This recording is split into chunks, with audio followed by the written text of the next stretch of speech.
What's up guys, Mitch Larner here, all the way from Perth, Western Australia. This weekend we've been at Mount Smart Stadium driving the Toyota Galore's A90 Supra, and yeah, what a weekend it was.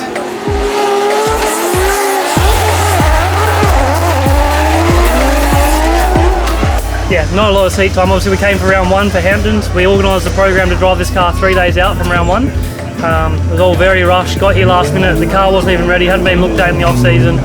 And yeah, me and Darren went over the car as much as we could in 2-3 days. I flew over as soon as I could. And yeah, obviously at Hamptons we had floods, we had the event with the Super Sprint, and we just didn't get the track time that we needed. We got like 6 or 7 laps and a bit of skid pan testing, but nothing really exponential with a new chassis, new engine combo to me, new tyres, new everything, you know, new country. And then we're up against it with the weather at round one, so we didn't really get a lot of track time that was worthwhile actually learning the car. It was super slippery on some of the laps and whatnot, and obviously trying to understand the car and the power delivery alone is a hard challenge. And then obviously we had to learn the chassis as well, then we had to learn the track, and then we had to learn everything. And yeah, we only had like 6 laps practice, so and we didn't get any chase practice. So going into my first battle, that was my first practice session. And then obviously this weekend, we got another 6 laps in practice, which wasn't a lot. Wasn't really gelling with the track a lot, wasn't gelling with the judges. I thought I was doing quite good. The team was telling me I was doing good, but we only qualified 22nd, so a bit of a hit to the confidence. I wasn't really feeling it, and then this morning, you know, I had a bit of a chip on my shoulder.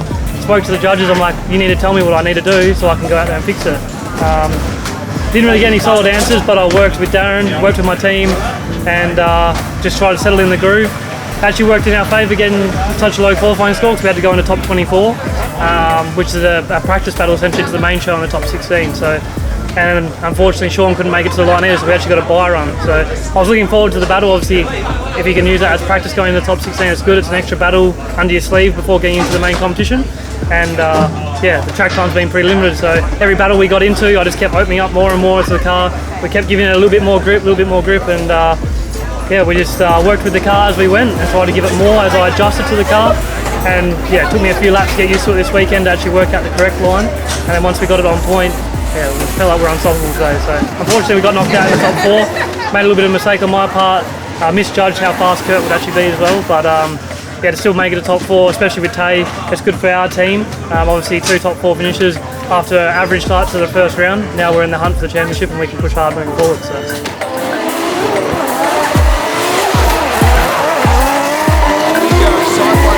It's the battle of Australia right now, the D1NZ. Mention a massive issue for that car. What is broken? Oh my God! How is he still driving that? There's a broken arm on that car, and I do not know how he is driving. How is that wheel not falling off? Darren Kelly, you're in the dog box, I tell you that much, mate. Told you shouldn't have tooted with the car. Holy moly! How is Mitch Larner still driving this thing with the wheel doing that? That is phenomenal! It's been exciting this weekend. Look at this. Look at that. Dan's even in there. What do you need? What can I help? I love this. And look, Darren Kelly, I told you, should have put those spanners down, boy. Now he's got the welder out. And look at that. Ben Jenkins is in there as well, trying to help it back together. I don't know if Darren knows how to weld, but he's giving it a good nudge.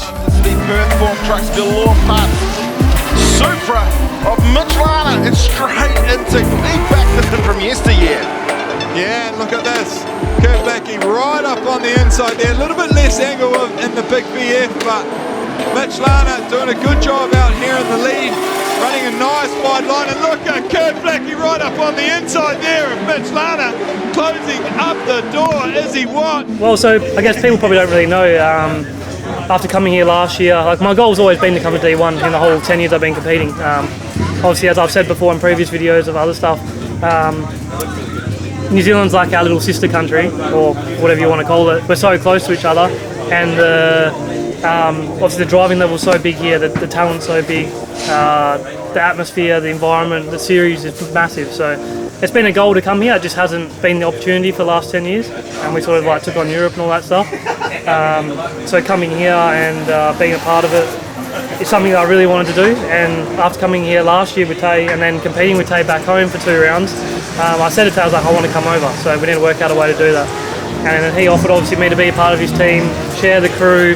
I know I'm a big burden to his team because obviously, you know, it's hard enough running 1 car, let alone 2 cars. You know, extremely grateful to have them behind me and backing me.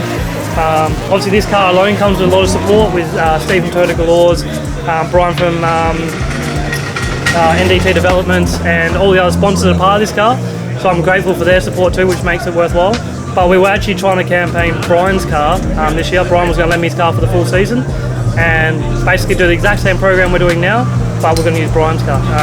But I couldn't get the budget together to make the program happen, so we pulled the pin in January, and I wasn't going to compete. And then, funny enough, the deal to drive this car come along, saw the opportunity, knew I could make it work.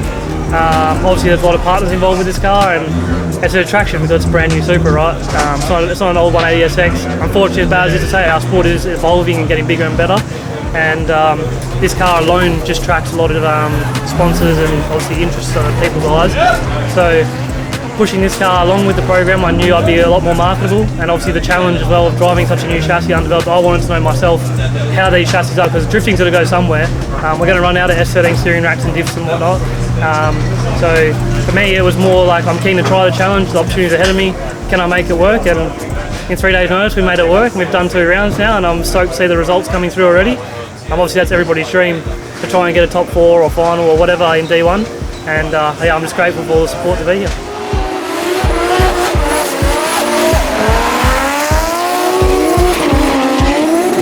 The battle for 3rd and 4th as the Galore Parts Group Supra backs it in. Wow, did you see that? He just pulled away from Taylor like nothing.